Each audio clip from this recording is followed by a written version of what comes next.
I'm still learning. I mean, look, like I put something on the wall, but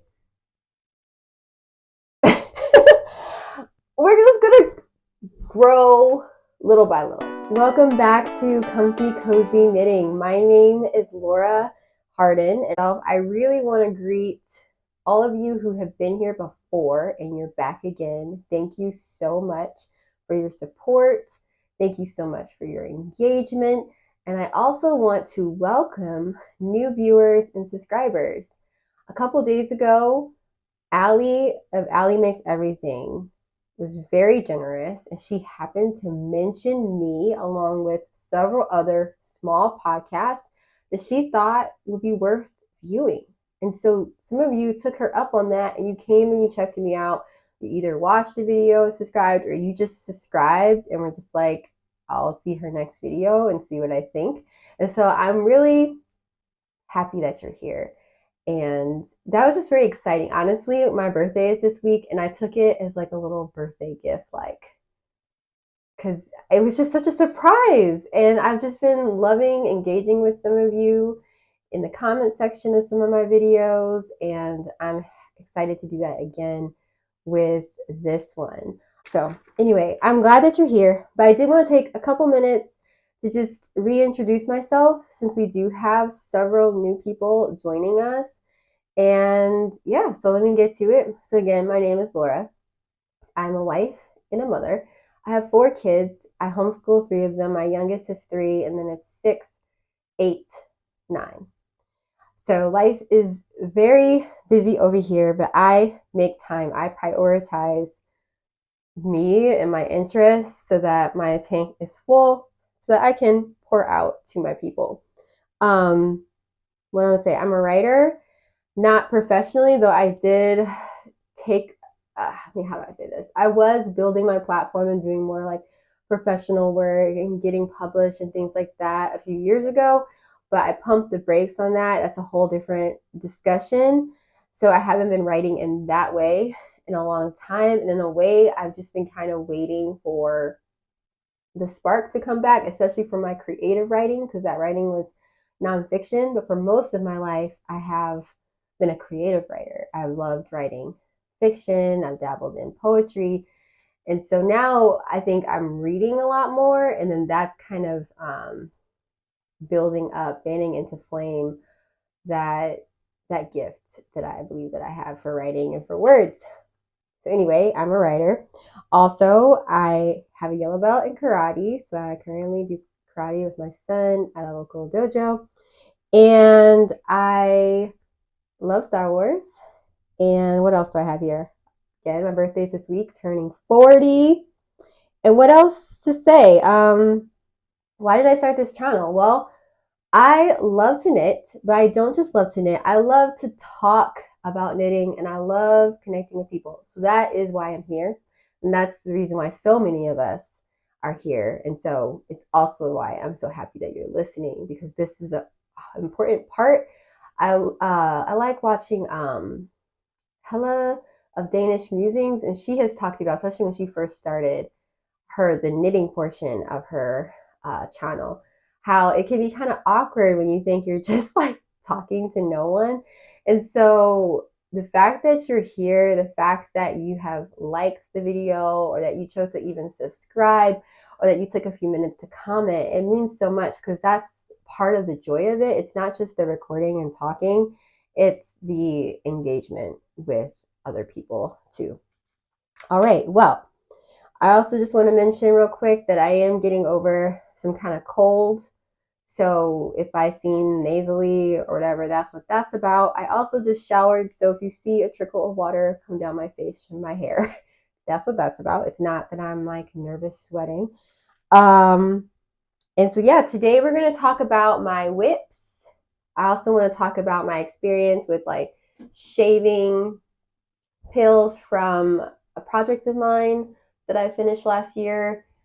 And then I want to return to my whole book thing, but I know last episode I kind of went crazy with the sharing about books, because I hadn't done that before, and I was just like, I read this and I read that and I read this and I read that. And when I look back over it, I'm like, girl, calm down. So this time, instead of talking about a book that I'm reading, I meant to bring one up.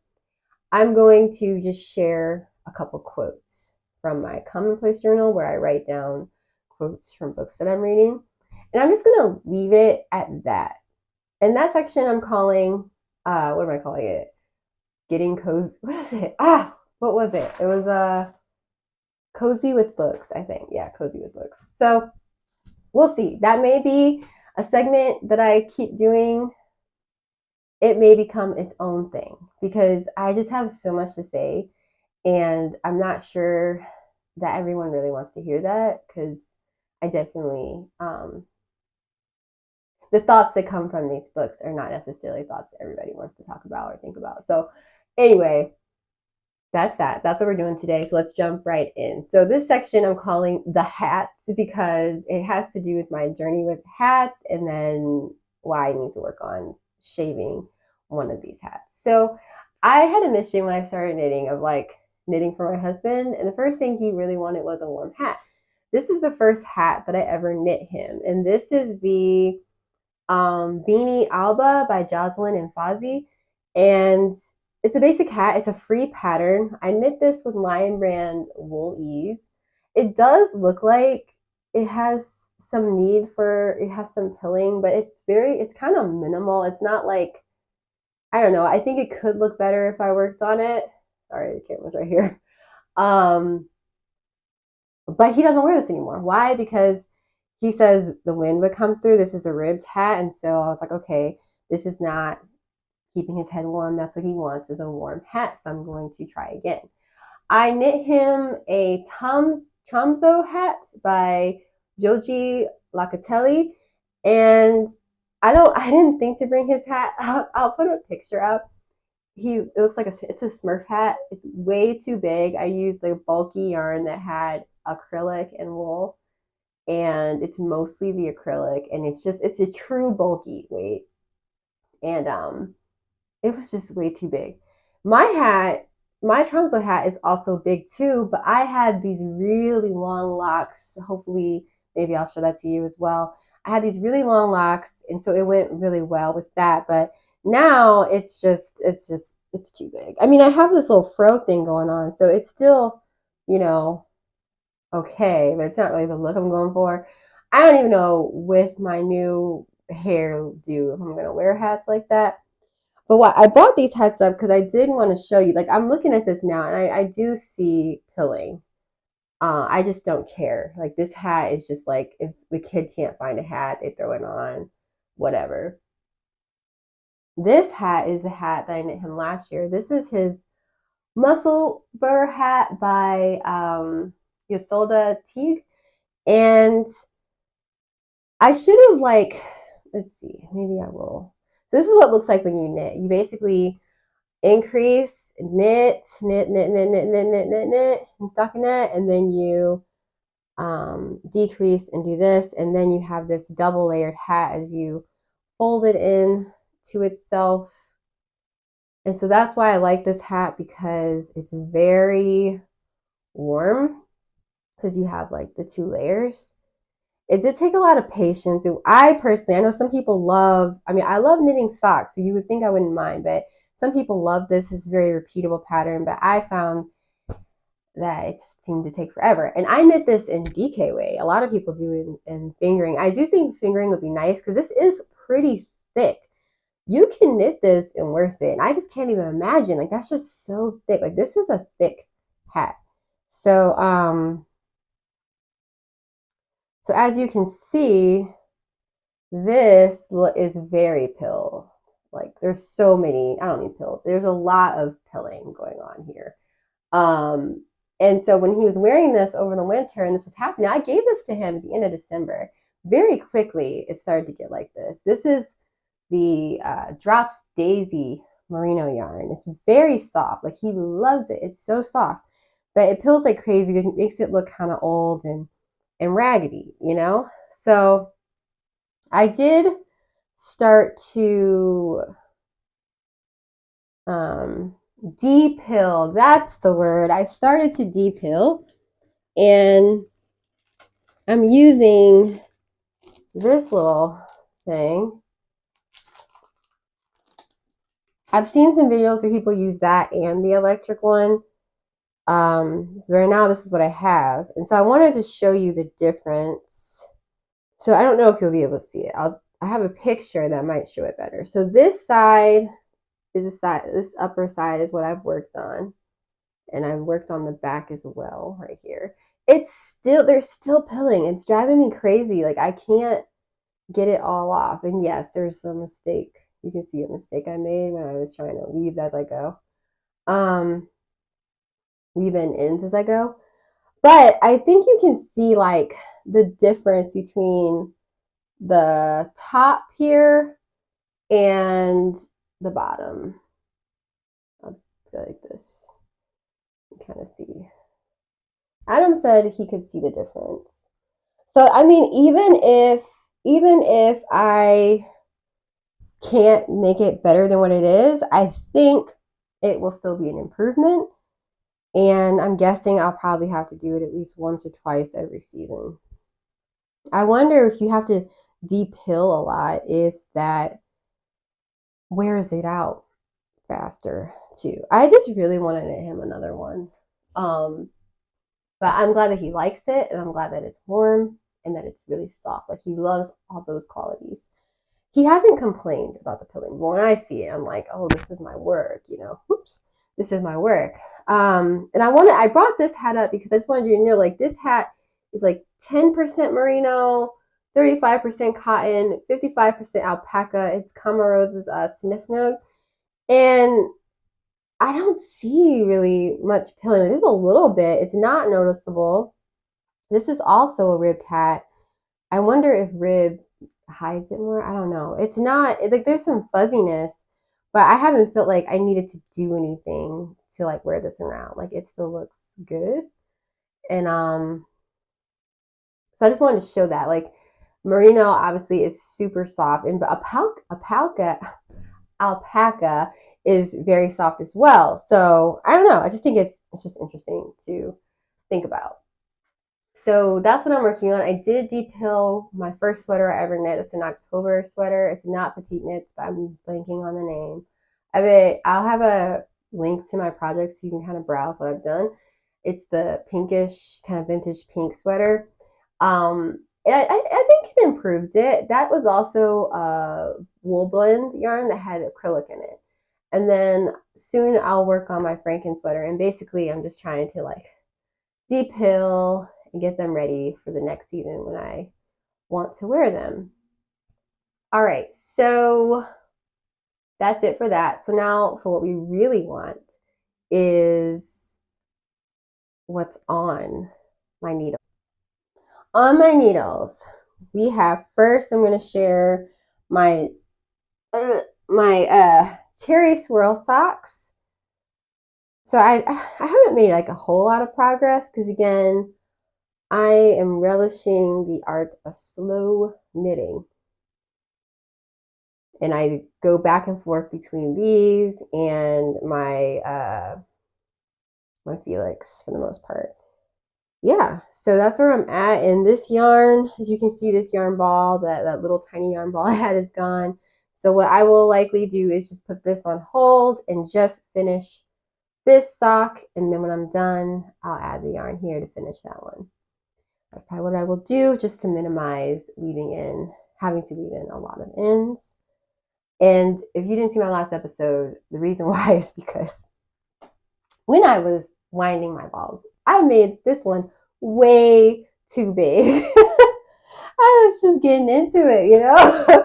And then I didn't feel like redoing it. And I was like, you know, it's okay. It'll be all right. So those are my Cherry Swirl socks by Fleece Artist, knit in organic cottage socks, not to be confused with cottage socks. It is superwash merino and nylon, and it feels so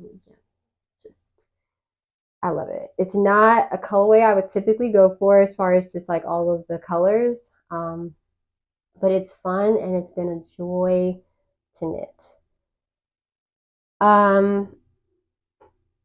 As far as like my next sock pattern, I think I want to do color work, but I'm also dreaming about knitting some socks as a gift. And so I may do that. I've actually been thinking about gift knitting. I know I said a bit, like maybe in my first episode, about just wanting to knit for myself. And I think this is coming out of the ideas that have been stimulated by a lot of the literature that I've been consuming that's making me like think more about less of myself and being generous to others and things like that. And I'm like, yeah, I think I do. And honestly, that's why I'm bumping my field sweater and like gonna focus on Adam's sweater too. Just to kind of like, I think it's a good thing. I'm not here to say you should gift knit. Like, no. But for me, I was like, there's very little I feel like I can do right now. And I may knit some socks for someone. So I've been kind of dreaming of what colors I want to use, and we'll see. All right, next on my needles is the swatch for Adam's sweater. I started that yesterday. I was sitting in the yard while my husband and the kids were doing yard work. I was laying in bed because I wasn't feeling well, but then he was like, why don't you come sit outside? And I did, and I felt great. So this is what I have of the swatch.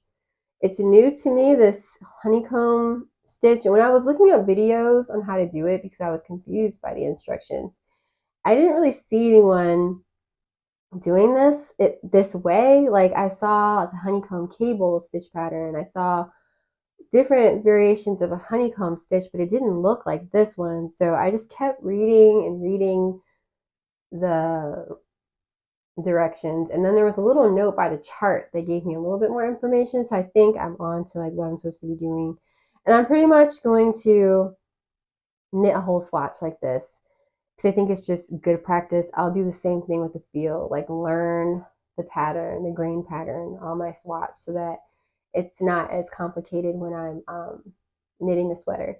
So one question I have for you guys though is, when I've never did a swatch with a pattern. I mean, I guess I have one swatch with like some type of double moss stitch. I don't know what I did there, and it was for a baby blanket, so I don't even think it really mattered like the swatch as much. But I'm just wondering, like when I'm measuring my stitches per inch, like when things get wonky, like when I'm basically carrying these two I slip some stitches over like 3 stitches, and then I like come back and pull them up in another row. And I'm just wondering, like when I'm counting my stitches, it just seems like it'll be difficult to figure out like what that number is, because I don't know, it's like I would have to use another row to kind of figure out what that stitch is, because it's being covered by, I mean, when I'm thinking through it, it's really not that complicated. But I guess my question is, when you have, say, a cable pattern, or I don't know, something with more texture, bobbles, is that what they are? I don't know, like how are you, like when you have that on your swatch, how are you counting your stitches per inch with those things? Are you just kind of estimating it based on what's happening above or below? Because I don't have a single row that is just plain stockinette that's not being like manipulated in some way. So that's just a question. I'm not losing sleep over it. I think it'll be fine. I'll do my best, and we'll go from there. And in any case, yeah, we'll go from there. This is Drops Alaska in the colorway 58. This is a color that Adam picked out for his sweater. I'm really hoping that he likes it. I personally just want to knit him a stockinette sweater, or a simpler pattern that has some big parts of stockinette, because I just feel like this is risky, like a whole sweater in this texture. Also, this is a sweater that will be knit flat, and I'll have to seam the pieces together. I've never done that before, so I don't know. I just hope that it works out. So lastly, what I have on my needles is my Felix. And last time I was with you all, if you were there, I was kind of sweating over should I knit bust darts? Based on my experience with other garments that I've knit, which I haven't knit many, I've just noticed that my bust causes me to have to knit a longer body, and maybe I can avoid that if I just knit some bust darts. I did realize that some of my caution or reluctance to just knit this as is was based on my saltier tea, which didn't have much ease. I think there might have even been negative ease. I don't know. It's very like fitting, right? So I don't know that I need to be that concerned with this. I think what it really was thinking about what I want the end to be like, how much ease I want. Am I going to lose that because I don't put bust darts in? But I decided to just knit it, and I want to show you what it looks like. I tried this on maybe a week ago, but I've been knitting on it, so I actually haven't even seen what this looks like. So we'll see it together. I'll actually see it a little bit. I can't even see myself right now. But you tell me, what do you think as far as how it's falling on me?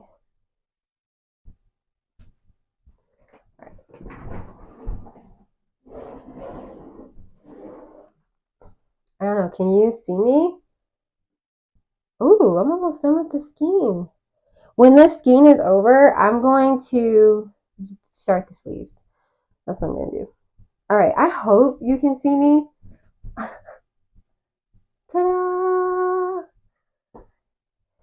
So yeah, what do you think? Let me push this out the way.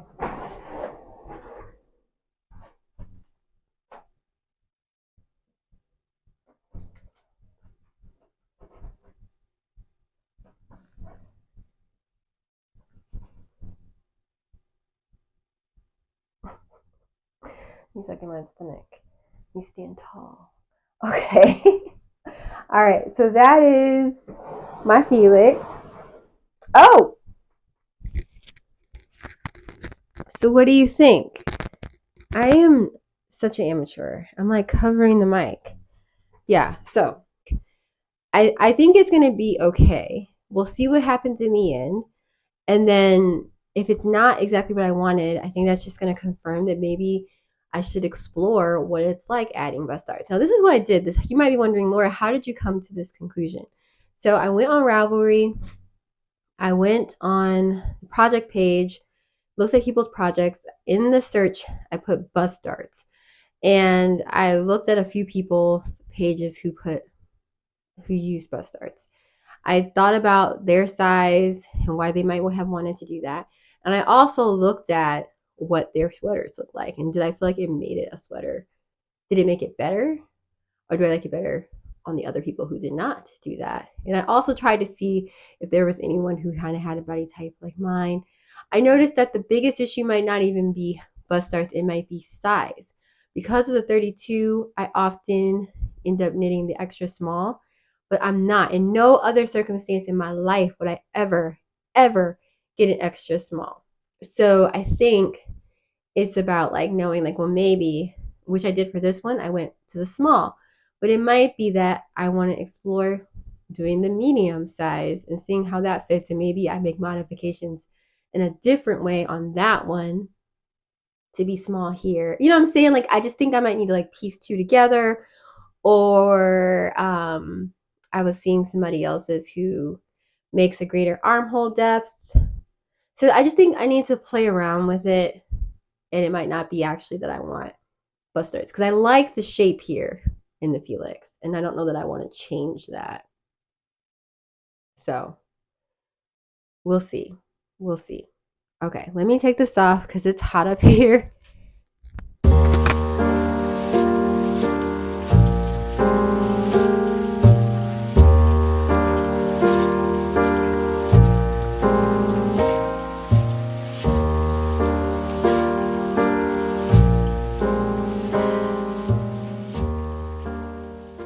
And as far as the acrylic, because it is an acrylic yarn, I'm knitting this in with Bravo worsted. So basically, here's my Felix, and it's by Amy Christopherson. Amy Christophers, not Christopherson. This is not Fantastic Mr. Fox. I'm really enjoying knitting this. It's very fun. It does feel like acrylic, but it's fun. I love the color. I like the definition. I like the shine. It's a big difference when I went to knitting the swatch for Adam's sweater. That's the comfortable. Did I say what it was? The Comfortable Honeycomb Sweater by Bruce Weinstein. So it feels good. Wool feels amazing, but I did kind of miss like the look of this, the polish of this. And it's just good to, even if I would have chosen differently, you can listen to my last episode if you want to hear what I might have done differently with my picking of yarn for this. I appreciate it. I like it. I think I'll have fun wearing it. And it is what it is. It is what it is. It is what it is. All right. So we're nearing the end of our episode here. And I want to close us out with a section called Cozy with Books. And instead of like showing you the books I'm reading, talking about what I think of the books, I'm just going to share a couple quotes with you. Before I do that, I want to tell you that I did just finish a short story by Flannery O'Connor called A Good Man is Hard to Find. And I have not read much of Flannery O'Connor. I might have read something in college and I have forgotten it. But a friend read this and was kind of like, it was very intense, okay? She was like, what in the world did I just read? And so then she ended up listening to some podcasts about Flannery O'Connor, and it really helped her to appreciate it. And she said, Laura, you got to read this. And so I read it, and I did not listen to anything because I'm one of those people, maybe because I'm a writer, where I'm like, and because I studied English, that I'm like, I just want to experience the piece before I hear anybody else's thoughts about it, even before I get the context of who Flannery O'Connor is. Like, I just want to experience the piece. And so I read it. It was not as jarring for me. I think part of that is because of hearing her thoughts. Another part of it is having been an English major, having a degree in English, and reading a lot of different types of literature. It doesn't hit me the same. And this is a short story. So I know that she's not wasting any words in here. Anything she's done, even if it's alarming, has a purpose. And so that's where my mind went. Some people would say, do not start with A Good Man It's Hard to Find if you want to try Flannery O'Connor. I think it depends on who you are as a reader, what your experience is. I did not mind starting with this. And so I'm so excited because I read it Saturday. And then me and my friend, we had the idea of talking about it, starting a little book club, just me and her. Then she thought, well, what if we invite our husbands to do this book club with us and we could start with this short story? So they both read it yesterday. And this afternoon, we are going to sit on her porch with some iced lattes and discuss A Good Man is Hard to Find by Flannery O'Connor. I will not share any quotes from it because it is such a short story, and any quote that I want to share is going to give you more than what you should have before you read it for yourself. So I don't want to do that. My favorite quote is at the very end, and I don't want to give that away. So I'm going to share a couple quotes from two very different books. The first book is called The Door on Half-Bald Hill by Helena Sorensen.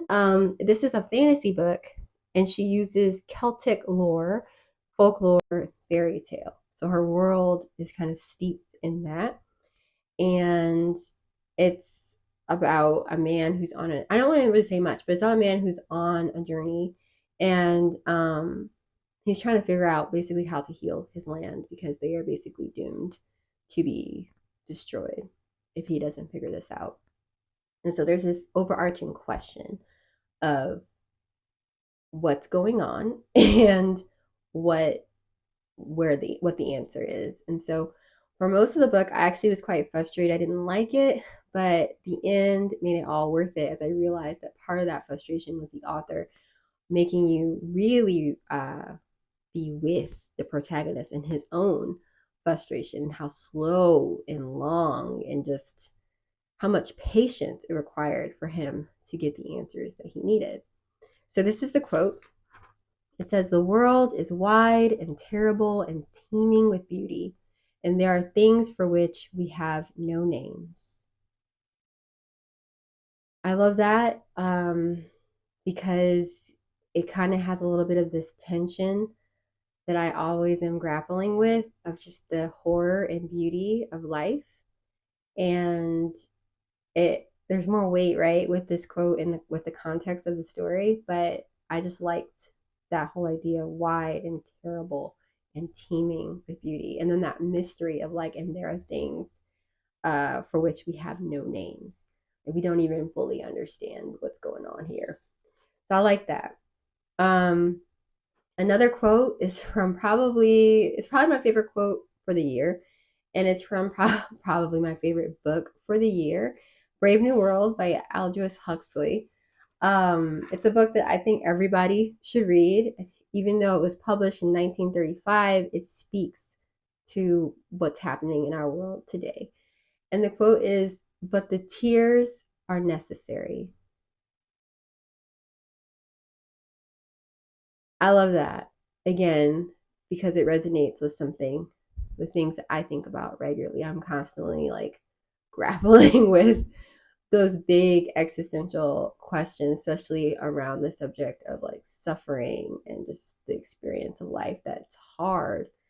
The older I get now, being a mother, it just makes those questions I had even in my youth, it's harder. There's so much more at risk, so many more people I love that could be hurting or who are hurting. So I'm constantly thinking about these things. And so this quote was just so powerful. And it sits in a scene that is just perfection. And I wanted to read more from that scene, but similar to what I was saying about the short story, "A Good Man Is Hard to Find," like that scene is like, it's like the climax of the story, I think, maybe. And yeah, it's at the end of the book. You have to go through the whole book to really get the power of that scene. So I'm going to spare you that. I'm going to save that. I hope that you read the book and you can read the context of that quote. So I could go on and on. And again, you probably will hear more about that book in the future. I just want to thank you again for joining me today. This has been so lovely, and I can't wait to do this again. Remember, I always forget to say this, but remember to like, subscribe, or comment.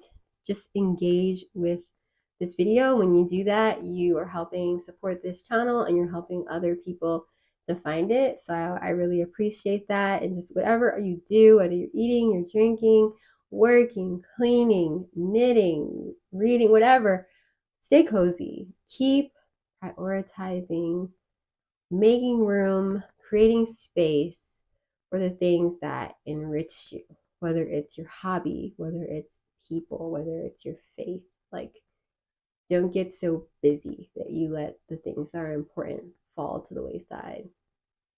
And I'll leave you with that. See you next time.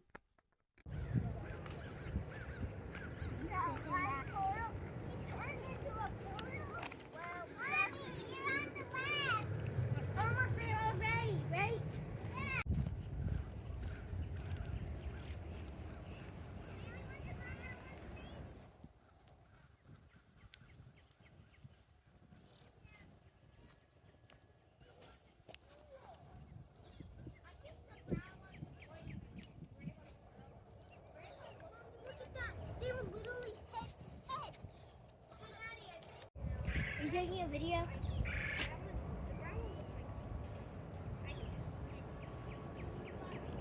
But Daddy, we rode in one of those. Yeah, we have money to ride on a rocket ship.